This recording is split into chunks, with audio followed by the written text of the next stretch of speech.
안녕하십니까, 묵조교입니다. 우리는 고교물리를 함께 공부하고 있죠. 지난 시간에 이어서 이번 시간에는 힘의 합력과 뉴턴의 제1법칙에 대해서 함께 익혀보도록 하겠습니다. 지난 시간에 배웠던 거 잠깐 복습해보면요, 속도는 걸린 시간분의 변이라고 했죠. 그리고 가속도는 단위 시간 동안 물체의 속도 변화량으로, 가속도는 걸린 시간분의 속도 변화량으로 정의가 됩니다. 속도의 변화는 가속도와 시간에 의해 정해지는데요. 움직이고 있던 물체에서의 t초 후의 속도가 어떻게 될까요? 여기 나와 있듯이 t초 후의 속도 v는 v0 플러스 at로 이렇게 정의할 수가 있고요. 또 t초 후의 변이, 즉 위치 변화는 어떻게 되냐면 s는 v0t 플러스 2분의 1 at의 제곱으로 우리는 구할 수가 있습니다. 그리고 시간과 상관없이 속도와 가속도, 변이와의 관계가 어떻게 된다고 그랬죠? EAS는 V제곱 마이너스 V0의 제곱이라고 했죠. 이번 시간에는 가속도가 일어날 수 있게 한 힘에 대해서 살펴보도록 하겠습니다. 우리는 일상생활에서 힘이라는 말을 종종 사용하고 있죠. 그런데 힘의 정확한 의미는 무엇일까요? 물리학에서 힘을 어떻게 정의하느냐면요, 여기 나와 있듯이 물체의 모양이나 운동 상태를 변화시키는 원인이 되는 것을 힘이라고 합니다. 어떤 물체에 힘을 줬을 때 힘의 효과를 알려면 힘의 크기와 방향, 작용점을 알아야 하는데 이를 힘의 3요소라고 하죠. 이것을 알아야 힘을 받는 물체의 운동 상태를 알 수가 있거든요. 앞에서 이미 살펴봤듯이 힘의 단위를 뭐라고 그랬죠? 뉴턴이라고 그랬죠. 예를 들어서 지구 표면에 질량 1kg의 물체가 있다고 할게요. 이 물체에 작용하는 힘은 중력이고요. 그 크기가 얼마가 되냐면은 9.8 뉴턴이 됩니다. 왜 9.8 뉴턴이냐고 하면은, 그러니까 왜 9.8이라고 하냐면요, 중력 가속도가 9.8m/s 제곱이기 때문이죠. 중력 가속도와 그 물체의 질량과의 곱이 바로 중력이 되겠습니다. 좀 더 자세한 설명을 하자면요, 지표면에 있는 물체는 중력에 의해 땅으로 꺼지지 않고 지표면에 가만히 있죠. 지표면에 있는 모든 물질들이 중력에 의해서 땅속으로 막 파고들지 않잖아요. 그냥 땅 위에 있지. 이건 중력과 크기는 같고 방향은 반대인 힘이 작용해서 그렇거든요. 그 힘을 뭐라고 하냐면요, 우리는 수직 항력이라고 합니다. 그런데 힘의 단위가 뉴턴인데, 이 뉴턴이 영국 과학자인 아이작 뉴턴의 이름에서 따왔다는 것은 뭐 여러분들은 상식으로 알고 있을 겁니다. 뉴턴에 대한 유명한 일화 하나가 있죠. 뉴턴이 만류인력을 어떻게 발견했냐면 사과나무에서 사과 떨어지는 걸 보고 만류인력의 법칙을 발견했다고, 그런 일화가 있잖아요. 그런데 그 일화가 진짜인지 아닌지 그런 논란이라고까지는 없는데, 하여튼 거기에 대한 이제 진위 여부에 대해서 얘기가 계속 있는데, 되게 사람들은 그냥 그거는 다 뻥이다, 그거는 누가 후대에 지어낸 얘기다 라고 하는데요, 여기 우리가 공부하고 있는 이 책 교과서에는 그런 일화가 실제로 있었답니다. 그래가지고 그런 일화를 적은 게 여기 그림에 있는, 사진에 있는 요 메모래요. 이게 지금 뭐 영국 왕립협회에 보관돼 있다고 그러는데, 여기 이 메모에 따르면은 진짜 뉴턴이 사과나무에서 사과가 떨어지는 것을 보고 만류 인력의 이제 그런 아이디어를 얻었다고 하는데요. 근데 이게 거짓말이다, 그런 거 없이 그냥 사람이 후세에게 좀 더 멋있게 드라마틱하게 하려고 지어낸 얘기다, 그런 얘기도 있어요. 근데 어떤 게 더 사실인지는, 진짜인지는 잘 모르겠고, 또 그건 또 중요한 것도 아니고요. 자, 이 사람이 바로 아이작 뉴턴입니다. 만류인력의 법칙을 만든 사람이죠. 그걸 발견한 사람이 되겠죠. 뉴턴에 대한 일화는 또 이제 사과나무 말고도 또 여러 가지가 있는데요. 그 중에 하나가 남해 주식회사의 주가 폭락 사태도 있습니다. 현대 주식시장에서 주가지수가 크게 오르면 거품이다 아니다 라는 논쟁이 일고 있잖아요. 어느 때는 이제 주식값이 폭락해가지고 주식 투자자들이 혼란에 빠지는 일들이 가끔씩 일어나는데, 이런 일은 뉴턴이 살았던 17세기 영국에서도 있었습니다. 그래서 그 대표적인 예가 뭐냐면 남해 주식회사 버블입니다. 당시 영국에는 남해 주식회사가 있었는데 영국의 식민지 확장과 맞물려서 크게 번성을 했습니다. 이게 동인도 주식회사처럼 식민지 관리하고 그런 회사였어요. 이 회사의 주식값은 이제 영국 식민지가 이제 확장되면서 이 회사도 거기에 맞춰 번성하니까 주식값도 당연히 올라가게 됐겠죠. 뉴턴도 이 회사에 투자를 해가지고 큰 이익을 받습니다. 그래서 그는 이제 주식 투자를 해가지고 이 정도면 됐다 하고서 주식을 처분하고서 아주 큰 수익을 거머쥐었죠. 근데 여기서 끝났으면은 아무 일도 없었고 뭐 재미있는 이런 일화 같은 것도 없었을 텐데요. 사람이 있다는 게 좀 욕심이 있잖아요. 주식을 팔고 나서 딱 보니까 남의 회사의 주식을 계속 보니까 이게 계속 올라가는 거예요. 뉴턴이 판 다음에도요. 하늘 높은 줄 모르고 계속 올라가니까 뉴턴도 더 수익을 내고 싶어 가지고 이게 더 올라갔겠지 그런 생각에서 더 수익을 내고 싶어서 이 남의 회사의 주식을 또 매수했습니다. 많이 샀겠죠. 그런데 얼마 뒤에요. 예, 항상 주식 투자하는 사람들이 겪는 에피소드인데 우리 주식 투자자들이 겪는 일것처럼 그래서 뉴턴이 주식을 이렇게 남의 주식회사의 주식을 왕창 사고 나자 얼마 뒤에 그 회사 주식이 폭락했어요. 폭락했으면 어떻게 됐겠어요? 뉴턴 역시 막대한 손해를 입었겠죠.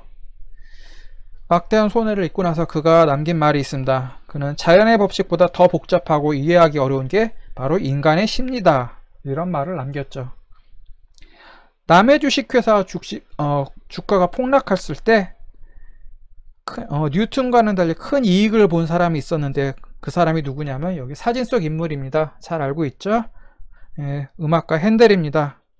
이 핸델의 음악 별로 잘 안 듣는다 하더라도 핸델이라는 사람을 알고 있을 겁니다.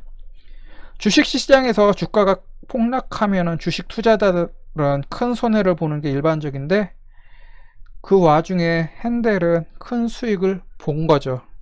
또 현대 주식시장에서도 그래요. 누군가 손해를 보면은 누군가는 또 몇몇의 사람들은 이익을 받습니다. 근데 핸델 같은 경우는 거기서 남의 주식회사로 이제 그 주가가 폭락하기 직전에 팔아가지고 큰 수익을 얻었는데 그 얻은 수익으로 어디다 썼냐면은 오페라 그거 만드는 데 썼어요. 그래서 돈을 많이 그때 번 돈 그 오페라 이렇게 작곡하고 제작하는 데 많이 썼고요. 오페라 가지고서는 도저히 먹고 살기 힘들다 해서 이 사람이 오라토리오로 이제 그 주제를 바꿔서 작곡을 해서 큰 성공을 거뒀는데요. 그 오라토리오가 뭐냐면은 여러분들이 잘 아는 메시아입니다. 아이작 뉴턴과 게오르크 프리디 핸델 그리고 남의 주식회사와 메시아 오라토리오의 메시아 관에는 이러한 사연이 숨겨져 있습니다. 가만히 있는 상자를 밀면은 상자는 움직이겠죠. 근데 상자를 밀었다는 것은 또 상자에 힘을 가했다라는 소리도 되겠고요. 여러 사람이 비행기를 끌고 있어요. 여기 사진에서 보듯이. 근데 비행기를 끌면 비행기가 움직일까요? 안 움직일까요? 움직여요. 아무리 무거운 비행기라도 끌면은 움직입니다. 바퀴 달린 건 다 움직여요. 여기서 비행기에 힘을 가하는 사람은 한 사람이 아닌 여러 사람이고요. 그쵸? 또 비행기는 바퀴와 지면 사이에 마찰력이 있을 거고 지구 중심에서 잡아당기는 중력과 수직항력이 작용하고 있을 겁니다.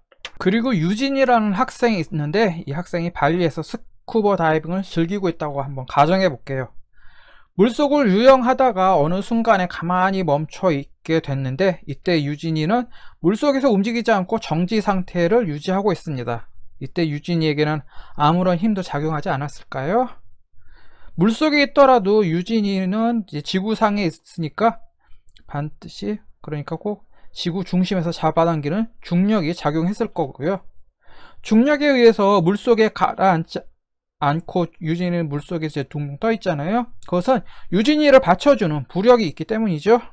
네, 물에 들어간 부력이 있다는 거 여러분들도 알고 있죠. 물속에서 해류가 작용했다면 유진이는 그 흐름과 반대쪽인 반대쪽으로 잠액질을 해가지고 정지 상태를 유지하려 했을 겁니다. 이처럼 우리 일상생활에는 여러 가지 힘이 동시에 작용하는 경우가 많이 있죠. 여러 힘을 합해서 하나의 힘으로 나타내는 것을 우리는 합력이라고 얘기해요. 방금 유진이도 물속에 있을 때 스쿠버 다이빙을 하면서 어떤 순간에 정지 상태로 쭉 있었는데, 정지 상태로 있었을 때 아무런 힘이 작용한 게 아니라 중력과 부력, 그 다음에 파도, 해류가 쭉 이제 있다면은 그 해류에 휩쓸려 가지 않도록 뭐 잠액질을 하고, 이런 여러 가지 힘이 이게 하나로 합쳐져서 유진이가 물속에서 정지하고 있도록 했잖아요. 그것처럼요, 여러 가지 힘을 더해져서 한 가지 힘으로 이렇게 나타나는 것을 합력이라고 하고, 또 이것을 알짜 힘이라고도 합니다. 그러니까 유진이가 스쿠버 다이빙을 즐길 때 중력과 부력 등 여러 가지 힘이 작용하고 있었고, 공중에 매달려 있는 추에는 실의 장력과 또 추의 중력이 함께 작용해서 평형을 이루고 있죠.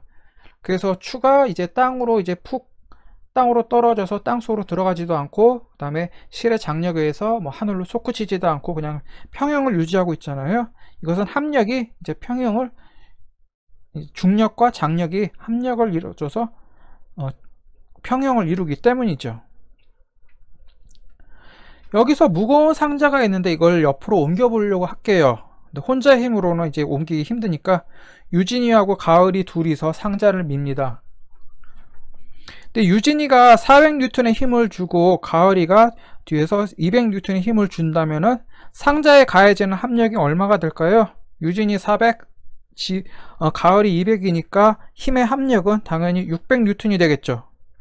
이걸 좀 체계적으로 설명해보면요, 유진이가 400N이라는 F1의 힘을 주고 가을이는 F2라는 힘을 200N의 힘으로 이렇게 주고 있어서 서로 같은 방향으로 동시에 힘을 가하게 되면은요, 합력 F의 크기는 F1과 F2를 합한 것과 같습니다. 이건 뭐 당연한 상식이겠죠. 그리고 힘의 합력 방향은 F1, F2와 같은 방향이 됩니다.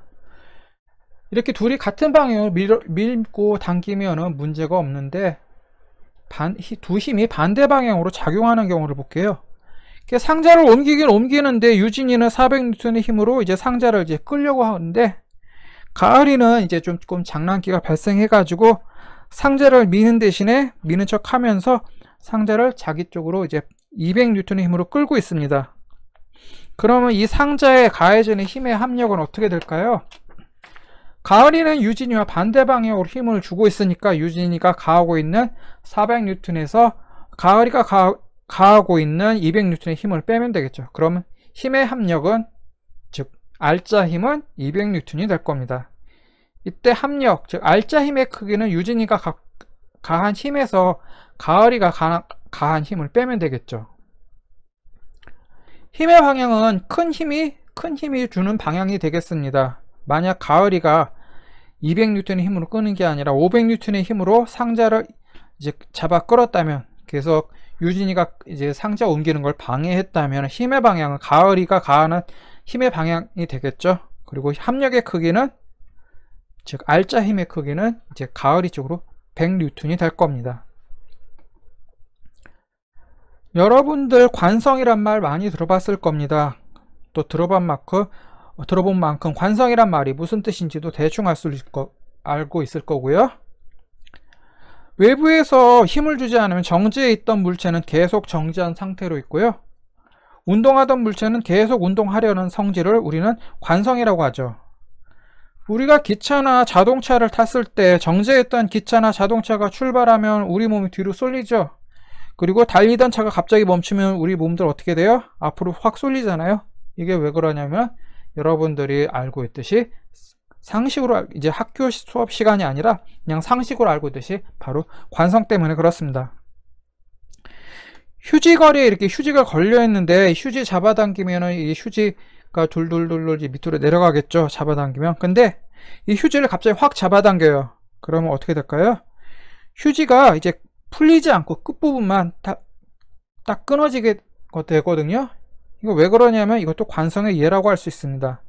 근데 이때 주의할 점은 실험한다고서 이제 휴지를 잡아당긴데 이게 확 잡아당겨야지. 약간 애매하게 휙 잡아당기면은 휴지 안 끊어져요. 안 끊어지고 그냥 휴지만 주주주주 밑으로 내려가 가지고 집에서는 어머니한테, 학교에서는 선생님한테 혼나요. 이거 휴지 낭비한다고. 그리고 관성의 특성이 있는데, 그 특성이 뭐냐면 질량이 크면 클수록 관성이 커집니다. 달리던 기차가 있어요. 여기 보면 기차가 쭉 달려가고 있죠. 근데 이 기차가 갑자기 멈출 때 하고요, 우사인 볼트가 이제 100m 달리기를 하잖아요. 100m 뛰고 나서 딱 갑자기 멈출 때 하고 어느 쪽이 더 멈추기 힘들까요? 그냥 생각해도 이 기차가 멈추기 더 힘들겠죠. 우사인 볼트는 아무리 전력 질주했다 하더라도 갑자기 멈추면은 그냥 몇 걸음 쭉 달려가다가 이제 멈추게 되겠지만, 기차는 안 그렇잖아요. 급브레이크 밟아도 쭉 앞으로 밀려나가잖아요. 그건 기차가 우사인 볼트보다 관성이 크기 때문인데, 관성이 큰 이유는 바로 기차의 질량이 우사인 볼트보다 훨씬 크기 때문입니다. 또 가속되는데도 정지해 있던 상태에 있던 기차가 정지해 있던 자동차보다 이제 가속되는데 시간이 걸릴 겁니다. 포르쉐나 람보르기니 같은 스포츠카가 정지 상태에서 시속 100km까지 달리는데 걸리는 시간은 우리는 보통 0 to 100이라고 하잖아요. 그때 시간이 보통 초 단위로 얘기를 하죠. 뭐 몇 초 안에 걸린다, 뭐 10초 안에 달린다, 뭐 5초 안에 달린다, 그렇게 얘기하는데, 기차가 정지 상태에서 시속 100km로 달리는데 걸린 시간이 몇 초가 될까요? 훨씬 더 걸리죠. 이건 상식으로 알고 있는 게. 이것은 기차의 질량이 그 람보르기니나 포르쉐보다 매우 크기 때문에 가속되는데도 그렇게 시간이 걸리는 겁니다. 아리스토텔레스라는 철학자 아시죠? 그 사람이 뭐라고 얘기를 했냐면, 물체가 계속 운동하려면 계속 힘을 줘야 한다고 했죠. 이건 뭐 일상생활에서 어떤 물건이 쭉쭉 굴러가는데, 그 물건이 계속 굴러가려면 우리가 뒤에서 밀어줘야 되죠. 또 운동장에서 축구공을 밀면은 얼마 못 가서 멈추죠. 근데 그 계속 굴러가게 하려면은, 하프라인에서 골대까지 계속 축구공이 굴러가게 하려면은 우리는 주기적으로 공을 뒤에서 밀어주거나 드리블을 해주거나 해야 되는 거죠. 그런 걸 보고서 아리스토텔레스는 운동하는 물체가 계속 운동하려면은 또 계속 뒤에서 힘을 줘야 된다고 그런 얘기를 했어요. 근데 갈릴레이는요, 아리스토텔레스의 주장이 잘못된 것임을 알았어요. 어떻게 알았냐? 사고 실험을 통해서 그걸 밝혀낸 거죠. 여기 그림이 있죠. 그림에서처럼 경사가 일정한 빗면을 따라서 공이 내려오는데요, 쭉 내려오다가 다시 경사면 위로 올라가요. 근데 이제 다시 올라가는데 처음 경사면을 내려올 때 공이 있었던 위치만큼만 올라가겠죠. 반대쪽 빗면의 경사면을 이제 점점점 완만하게 해가지고 B에서 C로, C에서 D로 이렇게 점점 완만하게 해가지고, 이게 완만하게 하게 되면 공이 이제 굴러가는 길이는 어떻게 될까요? 여기 그림 보면은 좀 길어졌죠. 점점 길어지는데 그래도 공은 처음 공의 높이 위치만큼만 올라갑니다. 근데 점점 내렸는데 여기 그림 보면 2가 있죠. 2 보면은 완전히 수평으로 되어 있어요. 이때 공은 어떻게 될까요? 그럼 공은 쭉 굴러가는데 처음 위치 A 위에 있던 위치로까지 올라가려면은 올라갈 건데, 여기는 그냥 평평하게 돼 있잖아요. 그러면은 이 2에 있는 공은 한없이 굴러가게 될 것입니다. 갈릴레이는 이런 사고 실험을 통해서 관성이라는 개념을 이제 도입을 한 거죠. 그리고 관성을 영어로 이너셔라고 합니다. 여러분들 영어 공부, 제가 고교물리 1, 2, 뭐 지구과학 이렇게 강의하면서 중간중간에 이제 영어 단어 얘기하잖아요. 뭐 저 잘났다고 이렇게 하는 게 아니라, 영어 공부는 뭐 특별하게 시간 잡아서 하는 게 아니라 다른 거 공부하다가 그때그때 특히 영어 단어요. 그때그때 외우는 거예요. 그래서 관성 나왔으니까 관성은 영어로 이너셔다 하고 되겠고요. 질량이라고 위에 있죠. 여기 관성 위에, 이 질량은 영어로 매스라고도 합니다. 이거 괜히 쓸데없이 보케블러리 사가지고 공부하는 것보다 이렇게 해서 공부하는 게, 외우는 게 더 효과적입니다. 자, 계속 이어갈게요. 이게 갈릴레이는 직접 실험하기 어려워서 머릿속 생각으로만 진행하는 실험을 했어요. 이걸 사고 실험이라고 하는데, 근데 이거 보면은 그렇게 실험 자체가 어려워 보이지 않죠. 뭐 경사면 만들고, 나무로 이렇게 경사면 만들고 공 이렇게 놓고서 쭉 굴리면 되는데, 이게 뭐가 어려울까 라고 할 수가 있는데요. 뭐 지금도 마찬가지긴 하죠. 이게. 당시에는 아주 마찰이 아예 없는 빗면을 만들 수가 없기 때문에 제대로 이 관성 실험을 할 수가 없었습니다. 아무리 표면을 매끄럽게 해도, 공은 매끄럽게 하면 할수록 공은 이제 좀 멀리 이렇게 쭉 내려가겠지만 2에 위치해 있을 때요. 근데 언젠가는 멈출 거 아니에요. 그래가지고 마찰이 없는 표면을 만들기 어려워서 사실 불가능하죠. 그래가지고 갈릴레이는 관성을 개념을 도입하는데, 즉 아리스토텔레스의 말이 틀렸다는 것을 증명하기 위해서 사고 실험을 했습니다. 사고 실험의 또 다른 예로요, 여러분들이 잘 아는 아인슈타인의 상대성 이론을 들 수가 있습니다. 상대성 이론은 이제 이 아인슈타인이 논리를 펼치는데 실험을 제대로 할 수가 없잖아요. 그래서 아인슈타인 역시 사고 실험을 통해서, 그러니까 자기 머릿속을 통해서만 이 상대성 이론을 이제 설명을 한 거죠. 네, 실험은 사고 실험으로 했지만 아인슈타인의 그 상대성 이론은 실제로 증명은 됐습니다. 언제 됐냐? 1919년 5월 달에 영국의 천문학자인 아서 스테니 에딩턴이라는 과학자가, 천문학자죠, 계기일식을 관측하면서 아인슈타인의 상대성 이론이 맞다라는 것을 실험으로 증명했습니다. 영국 과학자 뉴턴은 관성법칙이라는 운동법칙을 통해서 또 관성을 설명했죠. 그러니까 갈릴레이가 관성이라는 개념을 도입했고요. 그것을 이제 법칙으로 수식화한 게 바로 아이작 뉴턴이 되겠습니다. 뉴턴은 물체에 작용하는 알자힘, 즉 합력이 0이면 등속도 운동을 하던 물체는 계속 등속도 운동을 한다는 관성법칙을 세웠죠.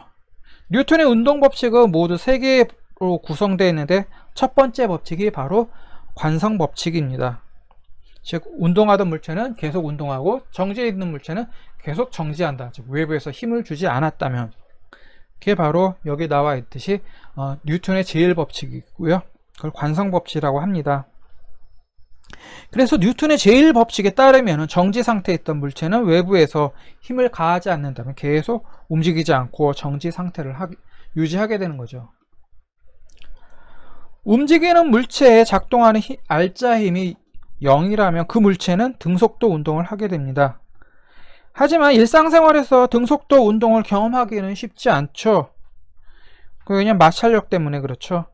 대신 마찰력이 작아서 알자 힘이 매우 작고 거의 등속도 운동을 하는 그런 경우를 이제 볼 수가 있습니다. 그러니까 알자 힘이 이제 거의 굉장히 작아서 등속도 운동 그 자체는 경험하기 힘들지만 그와 비슷한 거의 등속도 운동하는 그런 거를 볼 수가 있는데, 그게 어디서 볼 수 있느냐면은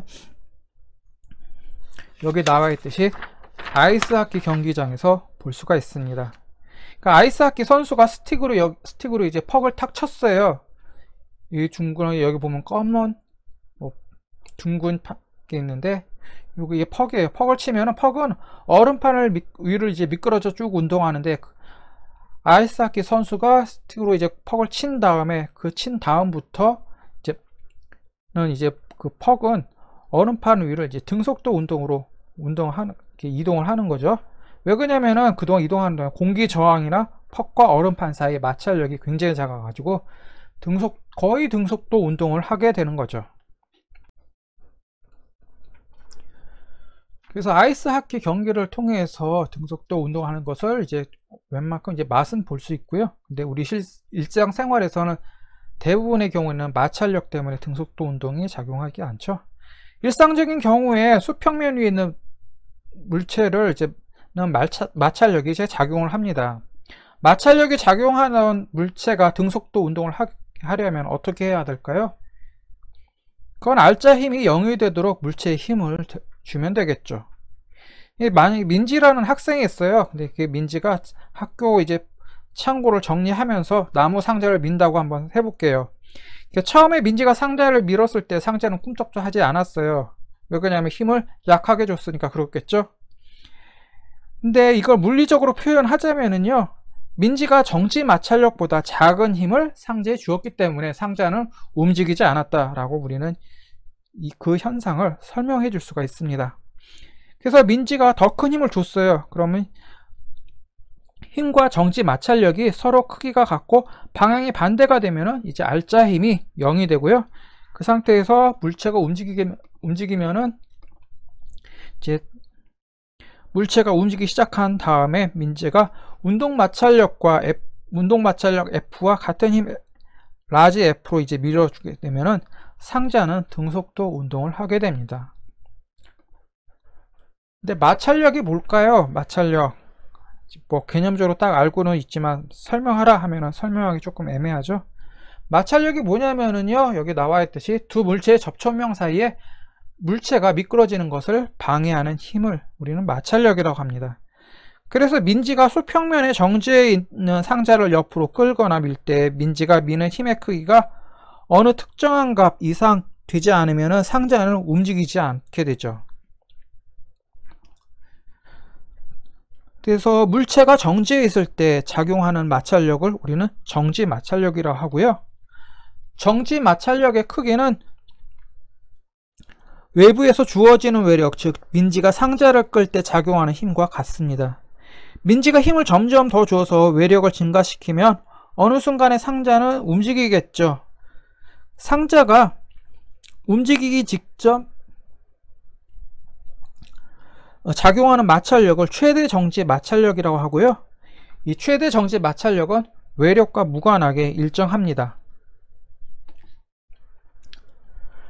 민지가 상자를 미는 동안에 상자와 바닥 사이에는 마찰이 당연히 존재하겠죠. 있던 마찰이 갑자기 없어지진 않을 거고요. 근데 마찰이 계속 있는데 민지가 힘을 주지 않으면은 당연히 그 마찰 때문에 상자는 멈출 겁니다. 이처럼 상자가 움직이는 동안에 또 작용하는 마찰력을 우리는 운동 마찰력이라고 하고요. 이 운동 마찰력 역시 외력과 무관하게 일정합니다. 그래프에서 여기 그래프가 나와 있죠. 이제 운동할 때 정지 상태, 운동 상태에 이제 민지가 주는 힘, 외력이 가로축이고 그다음 그때의 마찰력이 세로축으로 이렇게 나와 있죠. 이 그래프 보면은 마찰력은 물체가 움직이기 직전에 가장 크고 그때가 뭐예요? 최대 정지 마찰력이라고 하죠. 그래서 이 움직이기 직전이 가장 크고 그 다음부터는 그 마찰력이 좀 줄어들고 그리고 일정하게 이렇게 유지가 되는데 그것을 우리는 운동 마찰력이라고 얘기를 하죠. 자, 지금까지 힘의 합력과 뉴턴의 법칙, 제일 법칙, 관성 법칙에 대해서 이렇게 살펴봤습니다. 또 다음 시간에는 뉴턴의 제일 법칙 했으니까 제2법칙 해야 되겠죠. 네, 제2법칙, 뉴턴의 제2법칙에 대해서 함께 살펴보도록 하겠습니다. 네, 수고하셨습니다. 다음 시간에 뵙도록 하겠습니다.